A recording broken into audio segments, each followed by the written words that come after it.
Welcome to In the Loop. My name is Carolyn Forestiere. I'm Associate Professor of Political Science here at UMBC, and we're here today to talk about Breaking Ground, a campus-wide initiative designed to bring greater levels of civic agency to our campus. I'm here with David Hoffman. And David, could you tell us your title? I'm Assistant Director of Student Life for Civic Agency. Excellent. We've now used that term twice, civic agency. Can we start this conversation by having you give us an idea of what civic agency means? Sure. I think it's a phrase we're going to hear a lot more in years to come. Agency in this context refers to the degree to which we can assert control over the circumstances in our lives. And that's an issue that comes up for me in conversations with UMBC students about how they are choosing their academic majors.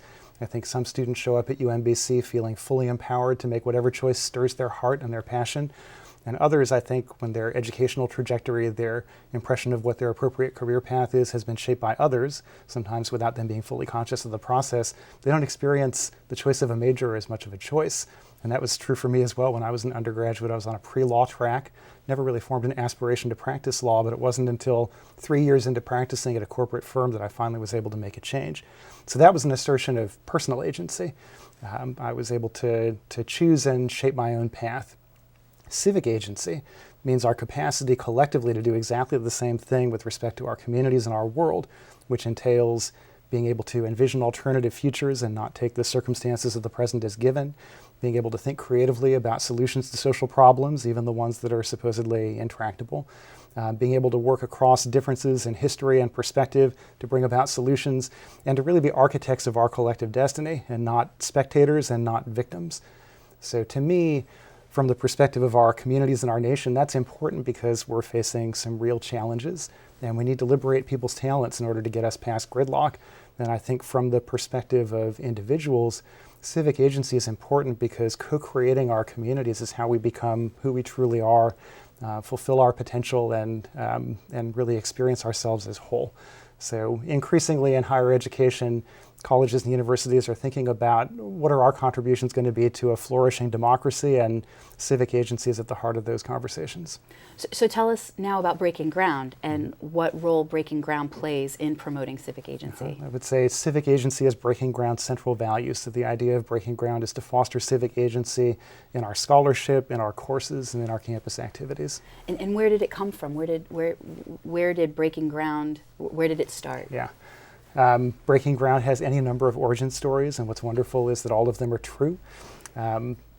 I think of Breaking Ground as the intentional convergence of three different aspects of UMBC's culture.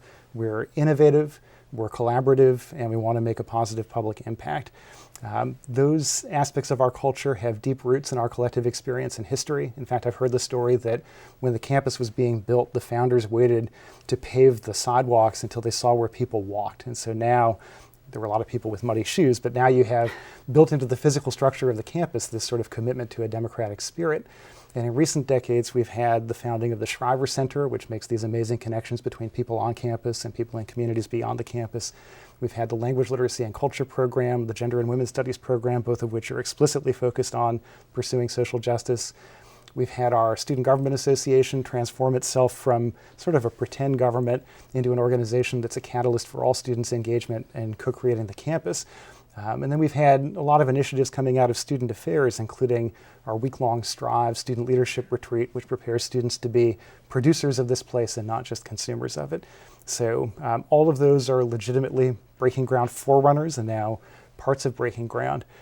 To me, the immediate history of the initiative starts in July 2010 with 5 people sitting in a room. So I was there along with Christy Lindemeyer, who was chair of the history department, Yasmin Karamian, who was the Student Government Association president, Delana Gregg from the Sondheim Public Affairs Scholars Program, and Michelle Wolf, who was director of the Shriver Center. And what we talked about was the fact that for most people on the campus, the things that we were doing would have appeared to be quite separate and independent, but we had this common philosophy of civic agency that linked us and a lot of relationships that were built around fostering civic agency. And so we talked about what it would be like if we sort of jointly advertised this spirit and the way that it linked our initiatives, and then invited other people on campus to find their way to join up. And so from there we launched an organizing process. And that was a set of conversations with people all around the campus, sometimes individually, sometimes in groups, where we were asking people about their connections with civic agency and how it manifested in their work.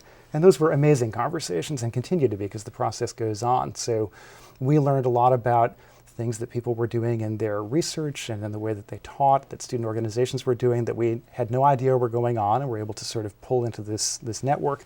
And then I think for some of those conversations, they sparked new thinking on the part of the people we were talking to, people finding new meaning in their work. And I know that you were one of those because you were involved in that organizing process fairly early on. That's right. That's right. I came on 2 years later when I came to one of the workshops in which you brought people from different aspects of campus, staff, students, faculty coming together to talk about what civic agency meant for them. As a faculty member, I heard about the innovative strategies that were being utilized in the classroom by some of my colleagues, and it got me thinking about how I might change some of my teaching strategies to incorporate some civic engagement in the classroom.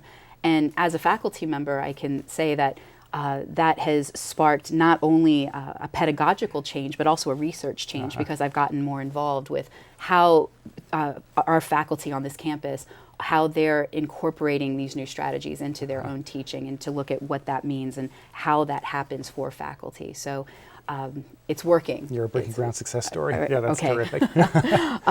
Yeah, I'll just add, so after a couple of years of those conversations, I think we had hit sort of a critical mass. We had a lot of momentum, and we approached the provost at the time, Elliot Hirschman, and asked him to help us create 2 grant programs. This is what the people we have been talking to were sort of saying would be helpful to them. One, to encourage the development and redesign of courses to foster civic agency, and another one to take what would have been one-shot service projects and turn them into opportunities for deeper learning and community engagement. He did that. Then he left to become president of another university. And shortly thereafter, we had our current provost, Philip Rouse, totally embrace those programs, continued to fund and support them, and he's been a great champion for this work on campus, a terrific strategist. Excellent. Can you give us an idea of what you're thinking in terms of the national conversation that's taking place about the role that higher education can play in fostering democracy, and how civic agency and BreakingGround, how can that play into that conversation? I mean, the first thing to know is that there is that very robust national conversation happening, and we've been involved in and taken inspiration from the American Democracy Project, the American Commonwealth Partnership, Imagining America, and a number of others.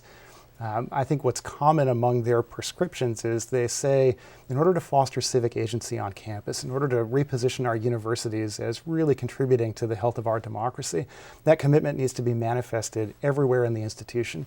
It has to be how we do our research, how we connect with communities, how students engage in student organizations and activities, how we teach our courses. And that's a pretty tall order. So we have some great reports that talk about why that would be valuable. I think what BreakingGround has represented for that movement is, here's an example of what that could look like in practice. And we're not done. We have miles to go. There's a lot of great work. But I think when people look at UMBC and BreakingGround, that's the hope, that this can be a demonstration of how an entire campus can commit to fostering civic agency. As a political scientist, I think that this is very important, because I think too often our young people they're geared to thinking that when there's a problem, the solution lies external to them.